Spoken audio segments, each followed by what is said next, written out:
Il me semble qu'il existe, au sein de l'État profond, des forces réellement préoccupées par ces détails. Même le magazine Foreign Policy, un média très néoconservateur, a salué ce plan de paix, mais pas pour les raisons que l'on pourrait croire. Principalement parce que la guerre en Ukraine ne se déroule pas bien. En prenant en compte tous ces éléments, de Procross au scandale de corruption, on peut conclure que, même si le nouveau plan de la Maison-Blanche risque d'échouer, les alternatives à un processus de paix sont pires. Peut-être pourrais-tu expliquer le contexte de l'émergence de ce plan, notamment le scandale de corruption impliquant Zelensky.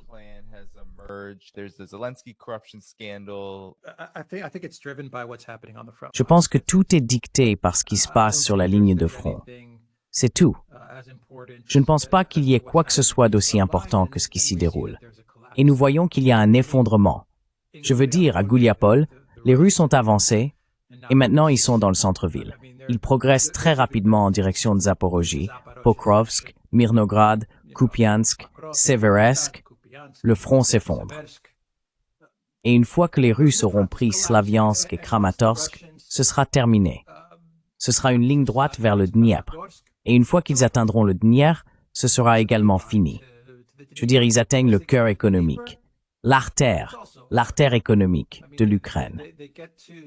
Pourquoi penses-tu que, dans le plan, la seule chose qu'ils ont vraiment incluse, c'était le Dniepr? Ils l'ont bien mentionné.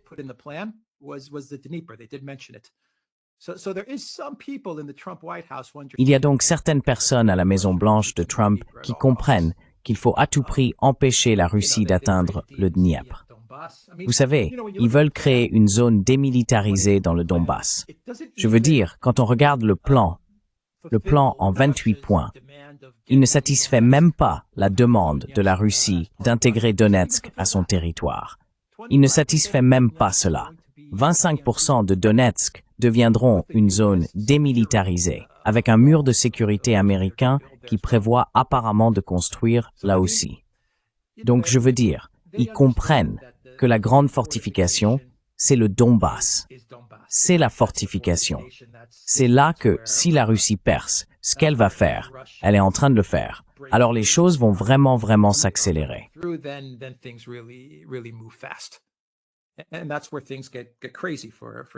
Et c'est là que les choses deviennent folles pour Trump.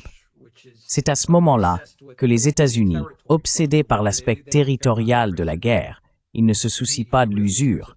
Mais les médias, eux, s'intéressent vraiment au territoire, au pouce, au kilomètre que l'un gagne et que l'autre perd. Une fois qu'ils auront percé dans le Donbass, on pourrait voir une grande partie du territoire que la Russie pourrait avaler. Et en termes d'image, ce sera un cauchemar pour Trump. Ce sera un cauchemar pour Zelensky. Donc, je pense que tout est dicté par ce qui se passe sur la ligne de front. Et c'est pour cela qu'il y a cette panique à vouloir créer un gel.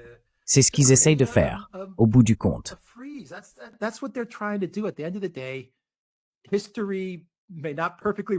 L'histoire ne se répète peut-être pas parfaitement, mais elle rime.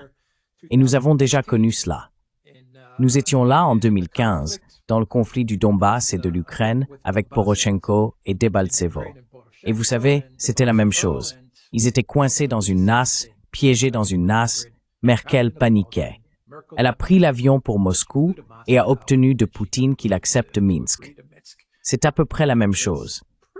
Mais vous savez, Trump essaie aussi d'obtenir sa victoire, d'y placer son marketing, de faire de l'argent, de tirer profit de l'Ukraine et des avoirs russes, de gagner de l'argent avec la Russie et l'Arctique en concluant des accords avec eux. Je veux dire, vous savez, c'est un peu un désordre chaotique. Je vais également afficher ce titre du Wall Street Journal. La Russie est restée ferme sur ses exigences concernant l'Ukraine. Maintenant, bon nombre de ces exigences figurent dans le plan de paix de Trump, mais comme l'a dit Alex, il y en a aussi beaucoup qui n'y figurent pas.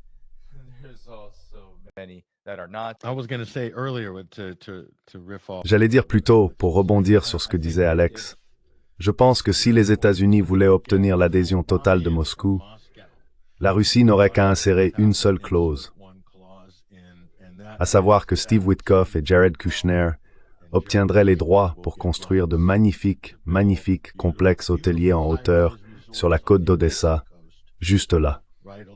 Et il y aurait une Trump Tower et tout le reste. Ce serait le moyen infaillible d'obtenir l'adhésion des États-Unis. Du côté russe, du point de vue de Trump, ils sont obsédés par la propriété et le territoire. C'est ainsi que le cerveau de ce président est structuré, et toutes les personnes qui l'entourent sont pareilles.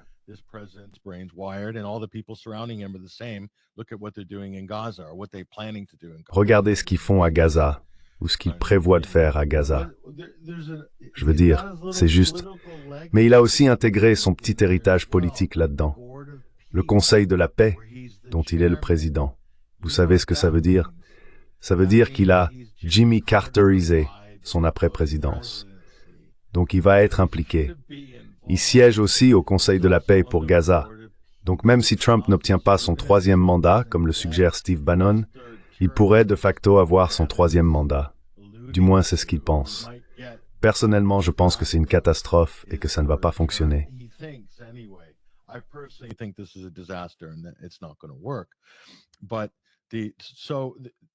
Donc en réalité, ce n'est pas une très bonne affaire quand on y regarde de plus près. Et Alex serait probablement d'accord avec moi là-dessus. Ce n'est pas une très bonne affaire pour les Russes, en apparence. Il y a beaucoup d'éléments là-dedans qui sont vraiment mauvais, Donetsk étant probablement l'un des pires. Mais il y a toutes sortes de choses que la Russie doit abandonner. C'est contre-intuitif que quelqu'un qui est en position de force sur le plan militaire, clairement avec l'élan dans ce conflit, fasse des concessions. Il y a en fait beaucoup de concessions dans cet accord. Mais la Russie joue le jeu. Je pense qu'ils suivent le mouvement.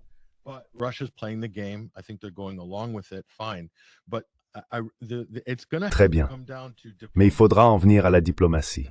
Et pour que cela fonctionne, et pour que cela se produise, les États-Unis, et cela a été dit par l'envoyé russe à Washington, Alexandre Darchev, il a déclaré qu'il n'y avait pas de normalisation diplomatique entre la Russie et Washington. Cela signifierait que, si l'administration Trump le faisait, elle rétablirait les relations diplomatiques. En d'autres termes, elle permettrait à la Russie de réoccuper ses propriétés d'ambassade et de consulat aux États-Unis, qui avaient été saisies illégalement et évacuées sous Obama, en même temps que tous les diplomates expulsés. À ce jour, je crois que les Russes doivent prévenir s'ils sortent d'un périmètre de 25 miles autour de Washington, D.C., s'ils font partie du corps diplomatique.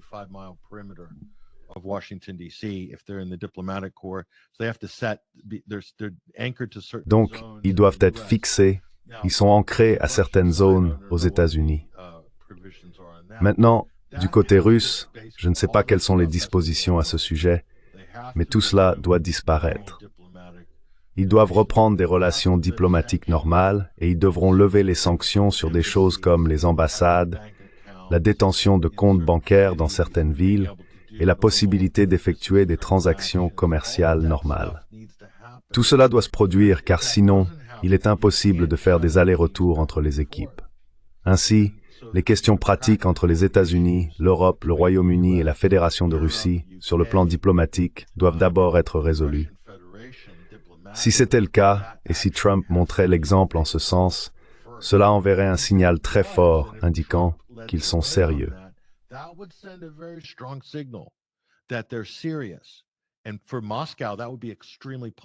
Et pour Moscou, ce serait un signal extrêmement positif, et cela constituerait la base d'une bonne foi pour aller de l'avant. Mais lorsque ces choses ne se produisent pas, ces éléments vraiment fondamentaux que je pense, d'anciens diplomates chevronnés des administrations précédentes reconnaîtraient peut-être comme étant d'une importance capitale, mais pas cette administration pour une raison quelconque. Je pense que c'est un problème. Je pense qu'ils négligent cela ou qu'ils ne le prennent pas au sérieux. À la place, ils choisissent le grand coup médiatique. Donc je ne sais pas. Je pense qu'il y a encore une fois un potentiel. Il est désormais de notoriété publique que ce sont des questions importantes et que les États-Unis reconnaissent en partie l'absence de l'OTAN et reconnaissent en partie qu'il faudra imposer des restrictions à toute future armée ukrainienne.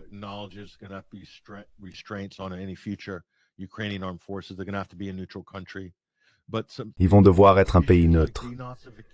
Mais ces questions, comme la dénazification dont parle la Russie, cela fait rire en Occident. C'est un peu comme « Oh, il n'y a pas de nazis en Ukraine ». Non, ce n'est pas une condition ou un terme à prendre à la légère.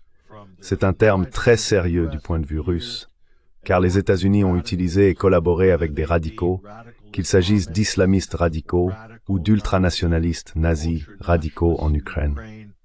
Ils l'ont fait à maintes reprises, depuis la fin de la Seconde Guerre mondiale jusqu'à aujourd'hui, en travaillant avec certaines des pires personnes de la planète.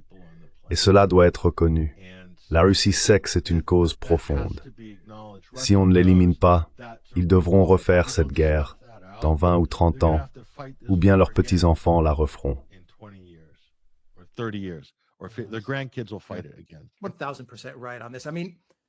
1000% d'accord là-dessus. Je veux dire, regardez, ce plan est nul pour la Russie. Soyons honnêtes, ce plan en 28 points est affreux. Et je ne crois pas un mot des médias ou des dirigeants européens. Pour être tout à fait franc, peut-être certains d'entre eux, mais je pense que d'autres font simplement semblant. C'est juste mon avis. Ils s'indignent et disent « Oh mon Dieu, ce plan a été écrit par le Kremlin. Oh mon Dieu, c'est la liste de souhaits de Poutine. » C'est n'importe quoi. C'est juste un tas de bêtises, et ils le savent. Ce plan pour la Russie, ce plan en 28 points, si on peut même l'appeler ainsi, cette liste de souhaits griffonnée sur un coin de serviette, peu importe ce que c'est, l'Ukraine entre dans l'UMR. D'accord. Quelle est la différence entre l'URMMO et l'OTAN? L'URMMO est en train de se doter d'une armée.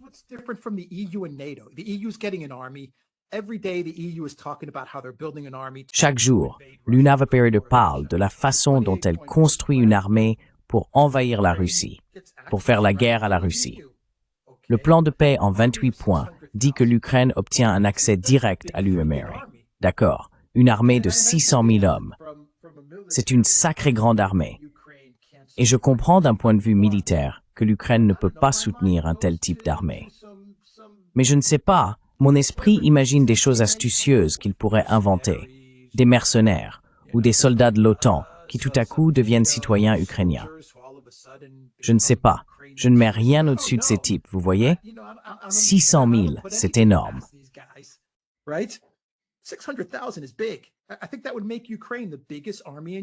Je pense que cela ferait de l'Ukraine la plus grande armée d'Europe, sans difficulté. Corrigez-moi si je me trompe. Empêchons simplement la Pologne de dire, vous savez, nous avons 300 000 soldats, ils sont aussi ukrainiens, voici leur passeport. Je ne sais pas, enfin, j'exagère beaucoup, mais vous voyez ce que je veux dire. Des garanties de sécurité, des garanties de type article 5 de l'OTAN, c'est ce que dit Axios. Oui. Eh bien, je ne comprends pas quelle est la différence. D'accord, d'accord. Donc si vous êtes dans l'OTAN, vous avez les garanties de l'article 5, mais dans ce plan, vous allez avoir des garanties similaires à l'article 5. Très bien.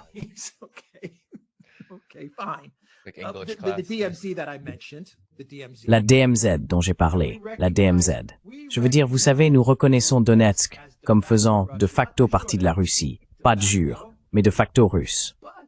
Mais lorsque l'Ukraine se retirera de ses 25%, cela deviendra une DMZ. Donc nous reconnaissons que c'est de facto, ce qui est déjà assez étrange en soi. Nous reconnaissons que c'est de facto, et ce document est juridiquement contraignant. Il sera juridiquement contraignant. Donc, il est juridiquement contraignant de reconnaître cela comme de facto russe. Cela n'a aucun sens quand on y réfléchit. Et les 25% dont l'Ukraine se retire, cela deviendra simplement une DMZ. Ce sera une zone neutre. D'accord. Donc en gros, vous reconnaissez que c'est russe, mais nous n'avons pas le droit d'entrer dans cette zone.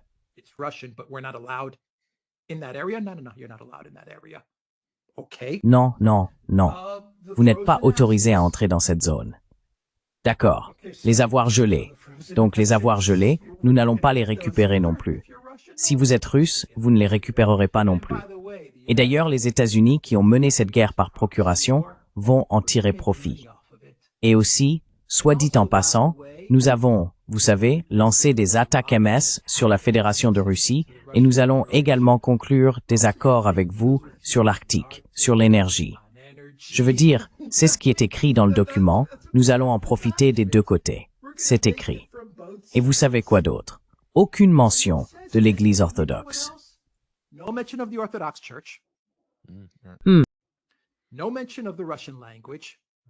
Aucune mention de la langue russe. Tout sera régi par les droits de l'homme de l'ULERBauer et les valeurs de l'UEB. Merci beaucoup. Ce sont ces valeurs et ces droits de l'homme de l'UBERM qui vont régir les droits sociaux du peuple. Mais nous savons bien où cela nous a menés, n'est-ce pas? Vous savez, ce plan est une absurdité. Soyons honnêtes. Et je pense qu'une grande partie de cela n'est que diversion et mise en scène venant de l'Occident, où l'on dit « Oh, c'est Poutine qui l'a écrit ». Ils savent que ce plan est désastreux pour la Russie. Je ne dis pas qu'il n'y a pas non plus des éléments qui soient mauvais pour l'Ukraine.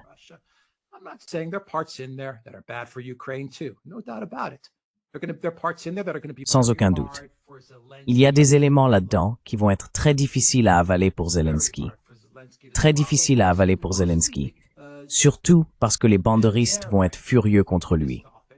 Ce sont les gens à l'intérieur de l'Ukraine qui lui font peur, pas ceux à l'extérieur. Voilà simplement mon point de vue. C'est ainsi que je vois les choses, mais je peux complètement me tromper. Encore une fois, je me base sur les informations qui nous ont été données, qui ont fuité, qui nous ont été divulguées. Poutine, la Russie, peuvent avoir un plan totalement différent. Ils peuvent avoir un ensemble de points complètement différents. Je n'en sais rien.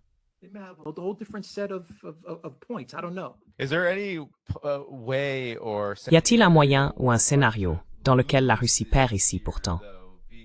Parce que même les médias occidentaux traditionnels disent que la Russie a les cartes en main. Elle a les leviers.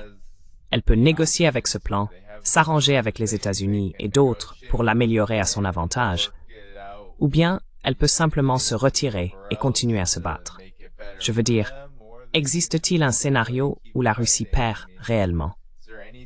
Et pourquoi ferait-elle des concessions à ce moment précis?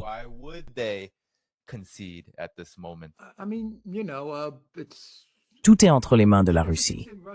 Ils ont l'avantage, ils ont la main mise. Nous n'avons plus qu'à attendre et voir ce qu'ils vont faire, comment ils vont gérer la situation. Une fois de plus, Poutine a une vue d'ensemble du terrain, du jeu tout entier. Nous, non.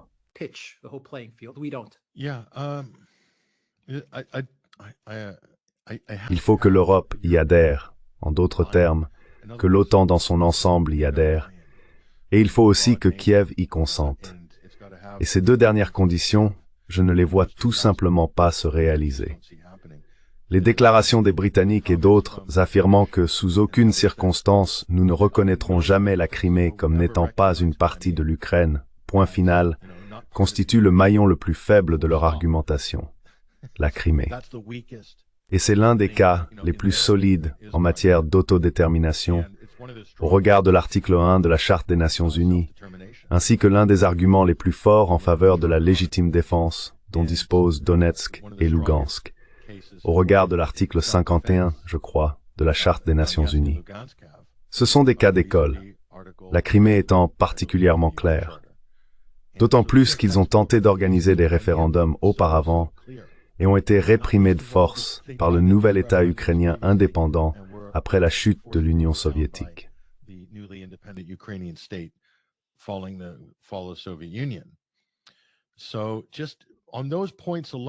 Donc rien que sur ces points-là, si ce sont les lignes rouges pour l'Europe et pour Kiev, alors toute cette affaire pourrait s'effondrer à cause de ces questions.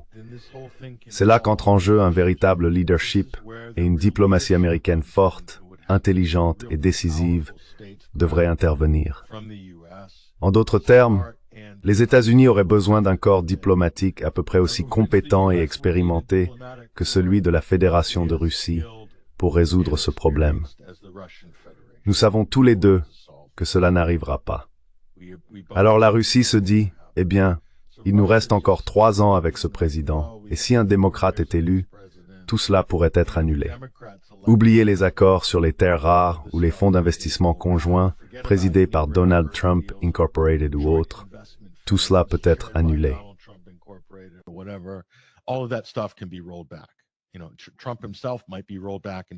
Vous savez, Trump lui-même pourrait être écarté en 2027 si les républicains perdent la Chambre et le Sénat, ce qui est probable d'après les sondages actuels.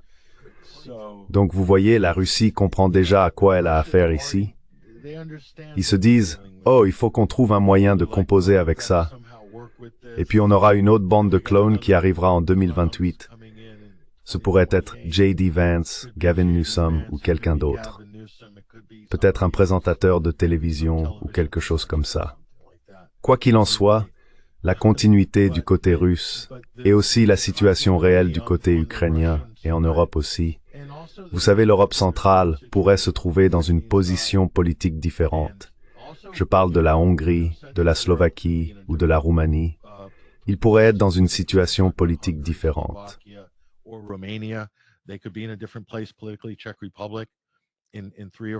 La République tchèque, d'ici 3 ou 4 ans, compte tenu de la tendance à s'éloigner de Bruxelles et du consensus européen, pourrait suivre une autre voie.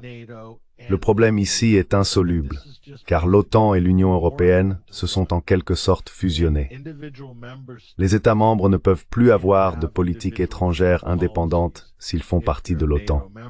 Ce n'était pas le cas auparavant. Et en plus, lorsque la France était en dehors de l'OTAN, la dynamique de la politique étrangère en Europe était totalement différente. Quand la France est revenue dans l'OTAN, on a commencé à voir cette cristallisation qui s'est produite après la Libye jusqu'à aujourd'hui, et aussi après la situation en Yougoslavie. C'est donc une Europe différente. Et je pense que c'est une situation impossible. C'est quelque chose qui a été façonné pour les États-Unis. C'est difficile.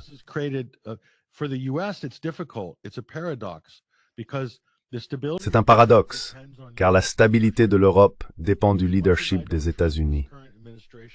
D'accord, même si je ne fais pas confiance à cette administration actuelle, pas plus loin que je pourrais la jeter, et encore moins à l'administration Biden avant elle, je fais tout de même davantage confiance à un leadership américain dysfonctionnel et erratique qu'à l'idée de laisser les Européens livrés à eux-mêmes, avec les Britanniques en retrait, incitant à une sorte de guerre. L'Europe a prouvé à plusieurs reprises qu'elle est tout à fait capable de se détruire elle-même. Et l'Amérique a prouvé à plusieurs reprises qu'elle est tout à fait capable d'en tirer profit, en intervenant, en nettoyant les dégâts et en s'en servant pour instaurer un nouvel ordre monétaire ou autre. Nous ne voulons donc pas voir cela se reproduire, car 2025 n'est pas 1945. Le monde a changé.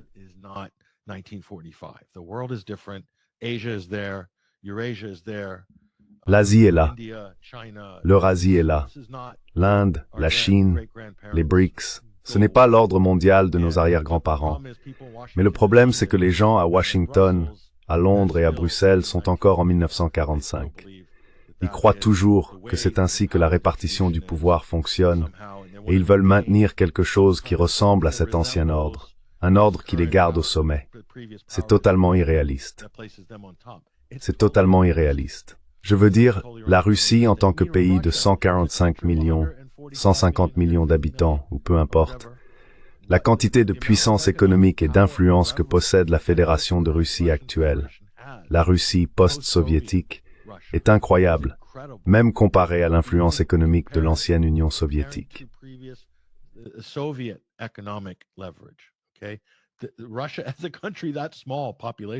La Russie, pour un pays avec une population aussi réduite, dispose d'un levier considérable dans les domaines de l'énergie, de l'économie et de la politique. C'est incroyable. C'est une puissance. La Chine, multipliez cela par 10. Voilà à quoi on a affaire à l'Est. Washington ne reconnaît absolument pas cette réalité. Je ne pense vraiment pas qu'ils aient pleinement conscience que le monde a changé, et l'Europe encore moins. Les Britanniques, laissez tomber.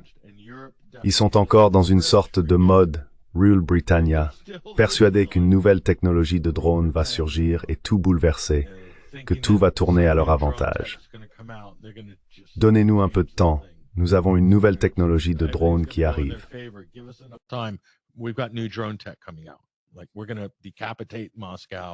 Genre, on va décapiter Moscou et Zelensky régnera en maître sur les plaines slaves, tu vois. Voilà donc quelques-uns des problèmes auxquels nous faisons face à court terme. Mais certains pourraient se résoudre d'ici 2026. J'espère que nous pourrons nous appuyer sur certains de ces éléments. Avec un peu de chance, même si cet accord échoue, il y aura des bases positives posées pour que les choses s'améliorent progressivement sur le plan du récit. Parce qu'il s'agit de la perception publique et des suppositions sur la situation réelle sur le terrain dans cette région. C'est cela qui guide la prise de décision. Et je pense que cela évolue, aussi mauvais et bancal que soit l'ensemble. Je sens un changement à ce niveau. Donc j'ai bon espoir à ce sujet.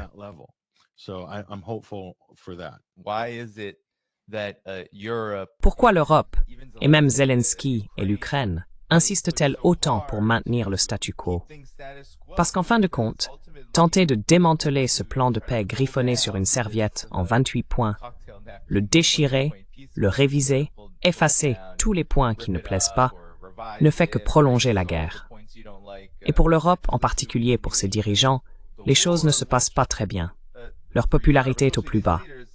Bien sûr, nous connaissons Zelensky et tous les problèmes auxquels l'Ukraine est confrontée. Alors pourquoi? Pourquoi continue-t-il à suivre cette voie?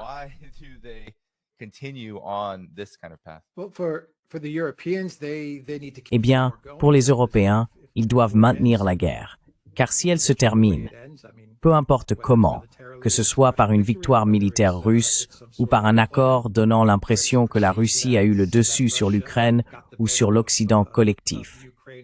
Si c'est ce récit qui s'impose, alors les dirigeants européens devront expliquer à leur peuple « Pourquoi avez-vous ruiné nos pays pour une telle défaite?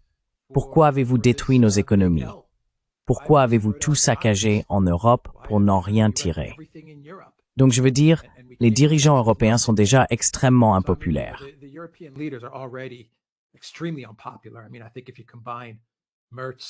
Je veux dire, je pense que si tu combines Scholz, Starmer et Macron, leur taux d'approbation réunis, je ne pense même pas qu'ils atteignent 30 ou 40%, non? Donc la dernière chose qu'ils veulent, c'est que ce conflit se termine et qu'ils doivent ensuite s'occuper des problèmes intérieurs. Et qu'en plus leurs citoyens leur demandent « Tout ça, c'était pourquoi ?» C'est la dernière chose qu'ils veulent affronter. Ils ne veulent pas que leur population dise « Vous nous aviez dit que l'économie russe s'était effondrée. » Ce n'est pas le cas. Vous aviez dit que la Russie manquait de missiles. Ce n'est pas le cas. Vous aviez dit que l'armée russe s'effondrait. Ce n'est pas arrivé. Donc, ils ne veulent tout simplement pas avoir à gérer tout ça. Surtout les questions intérieures. Ils ne veulent rien avoir à faire avec les affaires domestiques.